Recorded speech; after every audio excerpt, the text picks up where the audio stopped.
क्योंकि रोज तो हम जात की लड़ाई लड़ रहे हैं, ये डिस्क्रिमिनेशन हाँ हम लोग बिल्कुल झेल रहे हैं। बिल्कुल। तो फिर वो जिसको आपने अशराफ कहा जो 15% है, जो कम न्यूमेरिकली है, जब इस्लाम खतरने वाला नैरेटिव आता है तो उसके पीछे क्यों चल पड़ता है? हाँ देखिए, एक तो दिमाग में बैठा हुआ जैसा सर कह रहे थे, ठीक है ना, और वो समझा, हम उसकी बात को भी समझ चूँकि वो शासक वर्ग रहा है, तो उसका एक और हमारे अंदर पहले से कि नहीं जो भाईजान कह रहे हैं वही ठीक है ना, और उस पर काम नहीं हुआ, और उस तरह की जो आवाज़ें रहीं वही मौलवी साहब हाँ, कह रहे हैं, भाईजान का मतलब वो सारे तो री एम्फेसाइज हो रहा है। सर मैं मुस्लिम क्लेर्जी में भी ज्यादातर वही है जब क्या? मैं भाईजान कह रहा हूँ मौलाना हाँ। जो क्लेर्जी है। सब मैं उसी को डिफाइन कर रहा हूँ। अगर मैं भाईजान कह रहा हूँ तो अशराफ वर्ग को डिनोट कर रहा हूँ, और उसमें इनके फिल्मों में नाचने गाने वाला मुल्ला मौलाना, कोट पैंट पहने वाला सेकुलर लिबरल, कम्युनिस्ट, सब एक है, सबकी भाषा एक। आप देखिए अली सरदार जाफरी बड़े वाले कम्युनिस्ट माने जाते थे, अल्लाह का मजाक उड़ाएंगे, रसूल का मजाक उड़ाएंगे, कुरान का इनकार करेंगे। लेकिन अल्लामा इकबाल के फेवर में मोटी सी किताब लिखते हैं और कहते हैं कि कश्मीर से दो बड़े शख्सियत पैदा हुए जिसने देश को सजाया संवारा, एक अल्लामा इकबाल और हमारे नेहरू जी। दो लाल रंग के, पूरा फारसी में लिखा, लाल रंग के चेहरे वाले, कश्मीर के लोग गोरे लंबे, कश्मीरी पंडित थे तो सप्रू ब्राह्मण उनके लड़के ने लिखा है कि हम लोग सप्रू ब्राह्मण। एक कम्युनिस्ट जो अल्लाह रसूल को नहीं मान रहा है, मजाक उड़ा रहा है हमारे साथ बैठ के, वो एक इस्लामिस्ट आदमी एकदम कट्टरपंथी का फेवर में तारीफ में किताब लिख रहा है, भारत में उसको वाह वाह वाह वाह साहब क्या जिन्ना। यहाँ सर सैयद पे डाक टिकट निकलता है, यहाँ सर सैयद पे डाक टिकट निकलता है। आसिम बिहारी को कोई पूछने वाला नहीं। अब्दुल करीम अंसारी को, अब्दुल करीम अंसारी ने जब कबायलियों ने हमला किया था कश्मीर पे, तो नौजवानों का एक संगठन बनाया था इसके विरोध में। इतिहास में थोड़ी सी दर्ज है। एक सेकंड में, तो जैसे आपने बात किया उसी कड़ी में है कि अगर हम इस पे पहले तो बात करना शुरू करें, और हमारे साथ जो डिस्क्रिमिनेशन होता है ना, हमको पता भी नहीं चलता है कि डिस्क्रिमिनेशन है। हम इतने यूज टू हो चुका है पसमानदा, उसको लगता है कि नहीं ऐसी सैयद साहब ऐसे ही हाथ चूमना ही है, पैर सजदा लोग करते, सजदा इस्लाम में हराम है। मैं अपनी आंखों से देखा पैर का सजदा करना सैयद बुजुर्ग का हैदराबाद में, जबकि इस्लाम में हराम है सजदा करना। तो वो सजदा हमसे करा ले जाते हैं, वो जायज़ हो जाता है। अगर हम मोदी जी की तारीफ करेंगे तो काफिर हो जाएंगे। तो आप समझ रहे हैं जी। अब हम जिन्ना साहब की बात कर रहे थे, वो मुसलमानों का सबसे बड़ा मसीहा माना जाता है। उनकी पत्नी पारसी थी, MC छागला, जो बाद में भारत के शिक्षा मंत्री भी बने, एम्बेसडर भी रहे। उन्होंने एक किताब लिखी है, उसमें लिखा है कि एक बैठक चल रही थी, 10-12 मौलाना बैठे थे, जिन्ना साहब के साथ बात हो रही थी। ये 45-46 के बीच की बात है।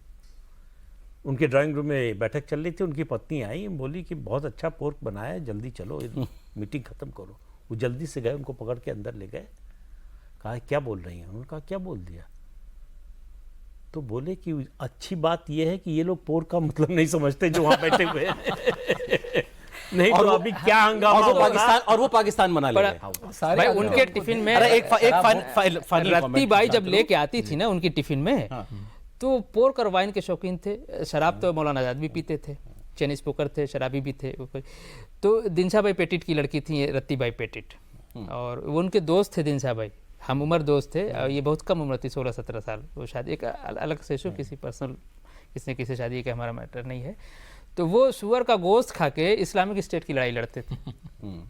लेकिन अभी उन्होंने कहा कि अगर पासमानदा और भाजपा की दूरी कम हो जाए तो भाजपा अजय हो जाएगी दिन में। तो बिल्कुल ठीक कह रहे हैं। भाजपा का अपना एक वोट शेयर है। भाजपा जो उनकी जो सबसे बेकार परफॉर्मेंस है 240 की, उसमें भी वो 37% वोट पे खड़ी है। उस पर आप अगर 4%, 5% वोट पड़ जाए, अगर first past the poll system में जो 40% पहुंच जाएगा वो अजय हो ही जाएगा।